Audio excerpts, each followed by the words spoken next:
Greetings aspirants. Welcome to the Daily Current Affairs by CivicCentre IAS, where we try to discuss important and relevant articles for UPSC CSE Prelims. So coming to the first article, here the article says about the digital transformation of justice, integrating AI in India's judiciary and law enforcement. So now first let's know about the challenges faced in India's judiciary. Here, the case backlogs, which are nothing but overburdened courts leading to delay in justice. And also the language barriers, predominantly English judicial system, which is limiting the accessibility to the Indian languages. And also the outdated systems which require the digital modernization along with the modern technology. And coming to the AI in e-courts project phase 3, here this project was initiated by Supreme Court of India, which aims at judicial digital transformation by leveraging AI for case management and administrative efficiency. Now let's look at the key AI applications in e-courts. Firstly, the automated case management, which includes the smart scheduling and case prioritization to reduce the backlogs. And it also predicts the analytics to forecast delays and optimize resource allocation. And then comes AI in legal research and documentation.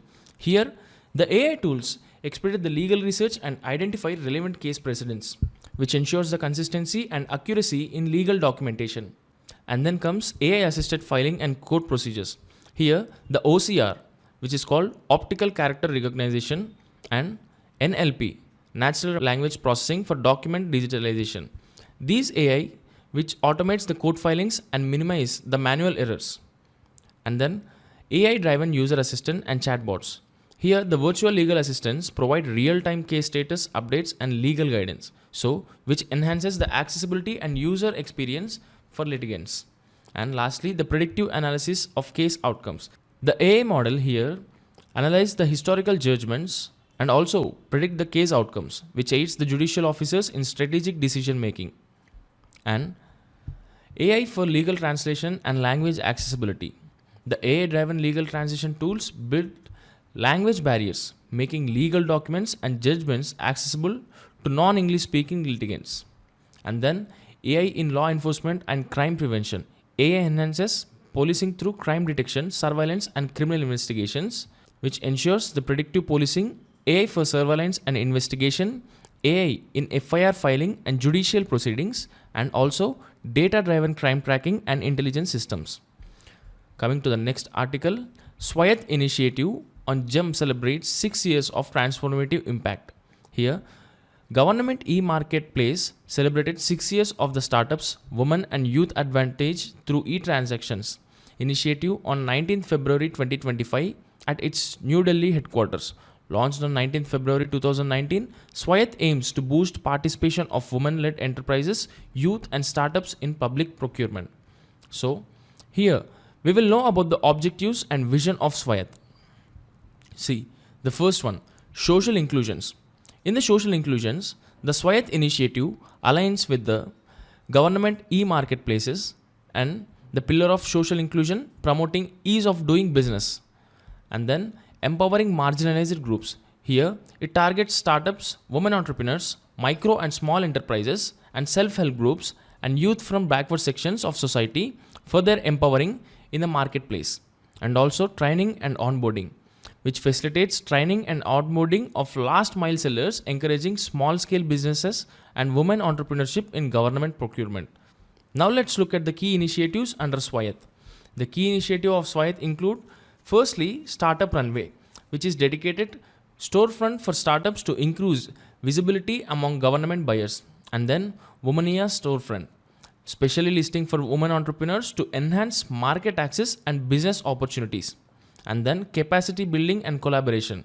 Here, partnership with FPOs, self-help groups, startups, cooperatives, and last mile women MSEs, which are there to increase the capacity building and collaboration to encourage the women empowerment. And also goal to double women entrepreneurs on the government e-marketplace and increase their share in national procurement from 3.78%. Now let's look at the future outlook of SWAYATT initiative. On board 1 lakh startups registered under Department for Promotion of Industry and Internal Trade. Here, to develop a vibrant startup ecosystem in public procurement, the GEM, which is Government e-Marketplace, ambitious goal, plays a vital role. And looking at its vision, strengthening digital platforms, for inclusive economic growth, and then democratize access to public procurement for marginalized groups. Moving on to the next article.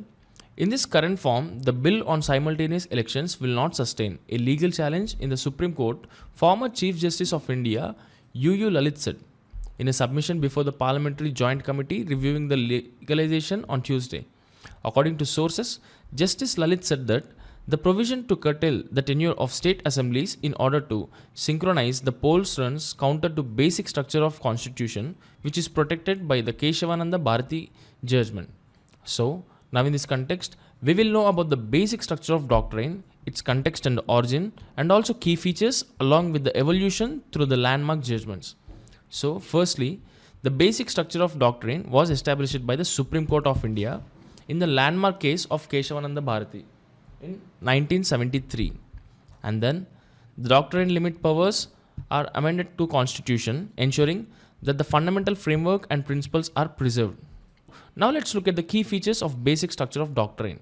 Coming to its definition and scope, the basic structure of doctrine, not explicitly mentioned in the Constitution, evolved through the judicial interpretation.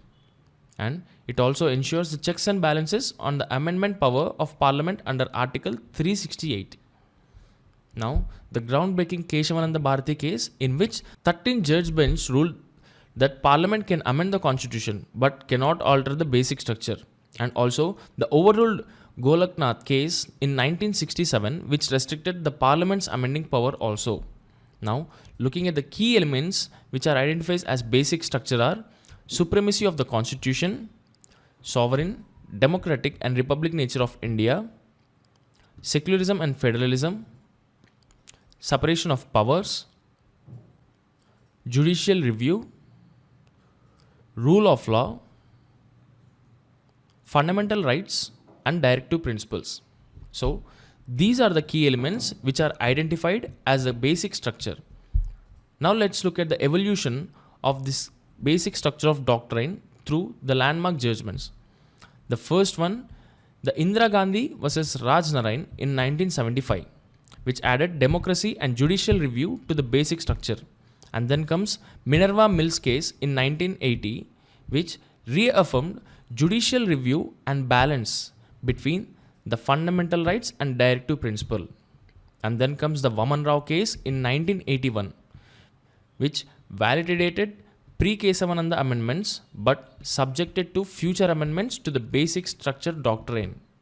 And lastly, S.R. Bommai case in 1994, which is reinforced secularism and federalism as part of basic structure. Now, coming to the next article, the rupee fell sharply by 47 paisa to settle at 87.19 against the US dollar on Tuesday due to month-end dollar demand by importers amid uncertainty over US trade tariffs. So now in this context, we will know about the rupee depreciation. Coming to its mechanism, currency value in forex markets depend upon the demand and supply dynamics, and the depreciation occurs when demand decreases or supply increases relative to other countries. And here, looking at the causes of depreciation, the determinants which are supply. Here the loose monetary policy which increases the supply leading to the depreciation, and tight monetary policy which reduces the supply causing the appreciation. And also the demand. High demand for exports and investments strengthen the currencies, while the low demand weakens it. Now, looking at the key factors, the month-end dollar demand by importers and also the US trade tariff uncertainty in Mexico and Canada are the key factors which causes the rupee depreciation, and also FII outflows and also high crude oil prices, and like the dollar index at 106.65 is also which are the factors causing the rupee depreciation. Now looking into the expert insights, Rahul Kalantri said that US tariff statements and FPI sell-off weaken the rupee, and also the Jatin Trivedi said that FII sell-off and high crude oil prices amid US-Iran tariffs contributed to rupee weakness. Coming to the next article, the government is working to set up a national green financing institution to support its net zero target by 2070, as current finance flows for climate initiatives remain much lower than the desired levels, Niti Aayog has said. So now in this context, we will be talking about the National Green Financing Institution, which objective is to support India's net zero by 2070 due to inadequate climate finance flows. It was proposed by Niti Aayog to establish a National Green Financing Institution to aggregate green capital and also to lower capital costs for climate initiatives. Now, looking at the structuring mechanisms, the banking model is by the National Bank for Financing Infrastructure and Development and also the NABARD. And for repurposing, the institution like Indian Renewable Energy Development Agency and Climate Fund in Gift City, Green in IT and Global Green Bank models. Now, the India's climate commitments has reduced GDP emission intensity by 45% by 2030 and 50% of installed electric power from non-fossil fuel sources by 2030, and also to create an additional carbon sink of 2.5 to 3 billion tons through forest cover by 2030. Coming to the next article, a 2.5-year-old girl has shown no signs of genetic disorder known as spinal muscular atrophy, becoming the first person in the world to be treated for the disease while in the womb. The girl's mother began taking the gene-targeting drug during late pregnancy and the child continues to take it. So, now in this context, we are going to discuss about the spinal muscular atrophy, genetic disorders affecting the motor neurons leading to progressive muscle weakness and also leading to genetic cause of death in infants and children, which is 1 in 10,000 births. Now looking at the causes and mechanism of the disease, the mutation in the survival motor neuron gene SMN1, which results in a deficiency of SMN protein crucial for motor neuron survival in the spinal cord, and also muscle fail to receive signals from the brain which cause them to waste away. And the types of SMA are SMA1, which is the most severe form. Rapid decline in motor skills and life expectancy is typically 2 to 3 years. Now looking at the treatment and recent developments, the drug used to treat the spinal muscular atrophy is risdiplam, an oral drug to slow down the progression of SMA. Looking at the key developments, first time in utero administration, drug given before the birth to improve the outcomes. And those outcomes include higher SMN protein levels and lower nerve damage. And also the normal muscular development with no signs of atrophy after 30 months. Now, looking at the significance, it paves the way for larger studies to replicate findings and improve early interventions. Coming to the next article, the amount under operative Kisan credit card accounts has more than doubled from 4.26 lakh crore in March 2014 to 10.05 lakh crore in December 2024. This indicates significant increase in quantum affordable working capital loans provided to farmers for agriculture and allied activities. So, now in this context, we will discuss about Kisan Credit Card Scheme. It was launched in the year 1998 to provide timely credit for agricultural seeds and to also back up the farmers by providing investment credit in allied and non-farming activities. And it was revised in 2012 for electronic Kisan credit cards, which is implemented by commercial banks, RRBs, small finance banks and cooperatives. And the main objective of Kisan credit card scheme is to flexible credit support for short-term needs like crop cultivation, post-harvest expenses, consumption and working capital, and also the long-term needs like investment in agricultural and allied activities. So, the nodal ministry which is implementing the Kisan credit card scheme is the Ministry of Agriculture and Farmer Welfare in collaboration with the Ministry of Finance. So, looking at the eligibility to have the Kisan credit card scheme is the owner should be cultivator and tenant farmers or sharecroppers and oral lessors are also eligible, and self-help groups or joint liability groups are also eligible to have the access to Kisan credit card, and it is also extended to fisheries and animal husbandry farmers. Now looking at the features and benefits, the collateral free loans are allocated up to 1.6 lakhs for short-term limit, long-term limit and also the maximum limit. And here the short-term limit includes the crop finance, post-harvest repairs insurance, while the long-term limit includes the investment in lands, equipment and allied activities. And the maximum limit is the 50 years short-term limit plus the long-term limit investment needs. and interest subvention of 2% and additional 3% incentives for timely repayment. And it is notable that flexible repayment schedule aligned with crop harvesting cycles is also acceptable. Now, looking at the implementing agencies, as we talked earlier, commercial banks, regional rural banks, RRBs, cooperative banks, and small finance banks are the implementing agencies for this scheme. Coming to the next article, Union Rural Development Minister Shivraj Singh Chauhan launched the central government's new initiative, National Geospatial Knowledge Based Land Survey of Urban Habitations, on February 18th from Raisen in Madhya Pradesh. So, now in this context, let's know about NAKSHA, which is the National Geospatial Knowledge Based Land Survey for Urban Habitations.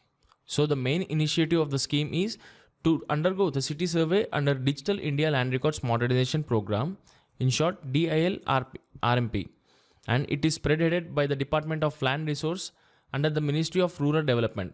And looking at the objective, to create the accurate geospatial databases for urban land records and to streamline property ownership, enhance land governance, and aid urban planning. It also improves the decision making, efficient land use, and property transactions. Now, what's the need for NAKSHA? Firstly, to know the urban land record gaps. In rural records are updated, but the urban areas lack accurate mapping and structured records. And secondly, limited stage progress. Only few states like Tamil Nadu, Maharashtra, Gujarat, and Goa have been updated urban records. And lastly, economic and governance benefits.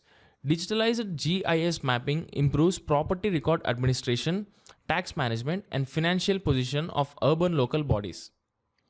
So, today we have discussed 8 articles in total, and we will be back with another video tomorrow. Thank you.